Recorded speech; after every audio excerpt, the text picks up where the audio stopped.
Bismillahirrahmanirrahim. Assalamu alaikum class 7. I am Ma'am Noreen, your SST teacher. Today we are starting your history section beta. Chapter number 10, the early Muslims. Actually this chapter is a brief summary of the history and achievements of the Muslims from the 7th to 16th centuries. In the 7th century, after the death of the Hazrat Ali, our fourth caliph, Razillah Ta'ala anhu, the influence of Islam had spread beyond Arabia. The Persian and Byzantine empires were culturally developed, and the Arabs not only brought these countries under their rule but also learnt from them. The first dynasty was the Umayyad dynasty. Dynasty mean bete the family line of hereditary rulers.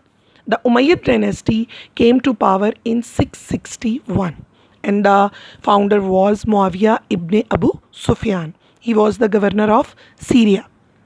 He shifted the capital to Damascus, a city of historical importance. In this period, Muslims captured North Africa, Europe, Asia, Bukhara, Samarkand, and a great ruler of this period was Muhammad bin Qasim.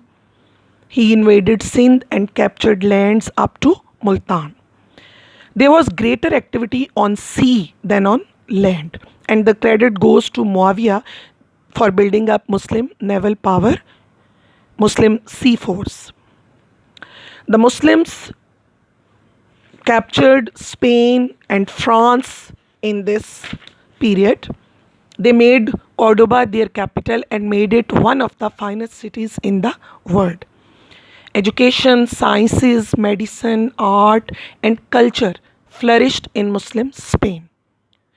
Cordoba's university was the largest and the best institution of its time. The Umayyad ruled till 750 when the Abbasids defeated them and established their dynasty. Now the next dynasty is your Abbasid dynasty. In the 8th century, Abbasids founded the city of Baghdad, and Baghdad gained fame as the most developed and cultured city in the world. The two of the most famous Abbasid rulers were Harun al-Rashid and his son Mamun.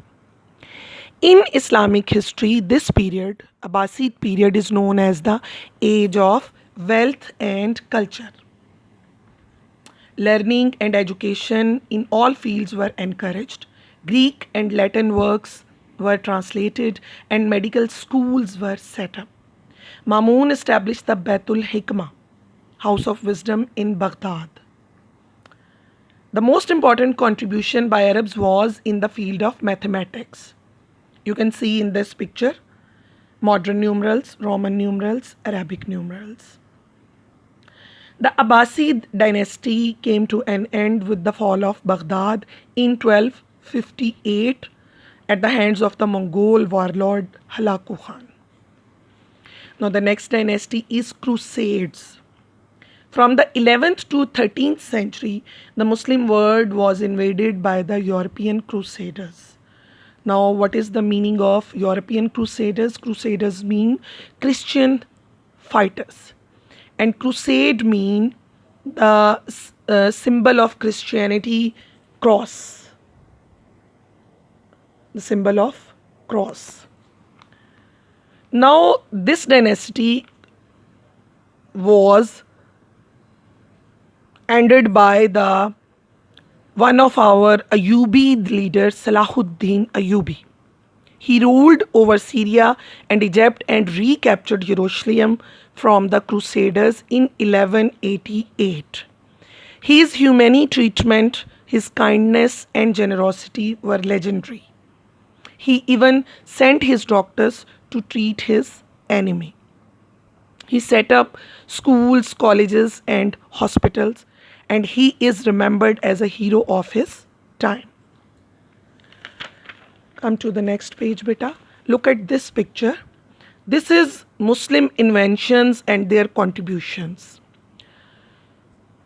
Actually, when the two civilizations merged, European learned from Arabs and Arabs learned from the Europeans. Now, this is the work of Muslims.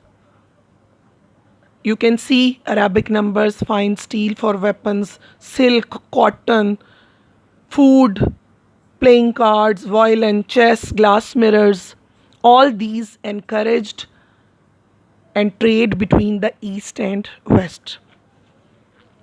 The other important dynasties during these centuries were Fatimid, 910 to 1171. The Fatimids were based in Egypt, where they founded the city of Cairo. Their empire stretched from Syria and parts of eastern Arabia to Sicily, Malta, and right across North Africa to Morocco. Seljuk, 1037 to 1194. The founder of this dynasty was Seljuk Beg, and the empire was established by Taghril Beg. Yes, yes, yes. The one thing comes into the mind. Nowadays, we are watching the drama Artaghril on PTV. Yes, that belongs to this dynasty. The Seljuks were Turco-Persians and ruled over territory from Turkey in the west to modern Uzbekistan in the east and the Persian Gulf and Oman to the south. Next is Ayyubid. We have already discussed about the Salahuddin Ayyubi, but this dynasty started from 1169 to 1250, founded by Nuruddin Zangi, and its most famous ruler was Salahuddin Ayyubi. Next is your Mamluk, 1250 to 1390. They were mainly of Turk and Mongol origin and came to power after Salahuddin Ayyubi. They were based in Syria, Palestine, and Egypt. Next is Ottoman, 1281 to 1924, one of the longest ruling dynasties. They were of Turkish origin. Among their most notable rulers were Muhammad II, Suleiman, and Selim II. Mongols last, 1206 to 1334. They were ruthless people. Halaku Khan, Genghis Khan, they belonged to this dynasty.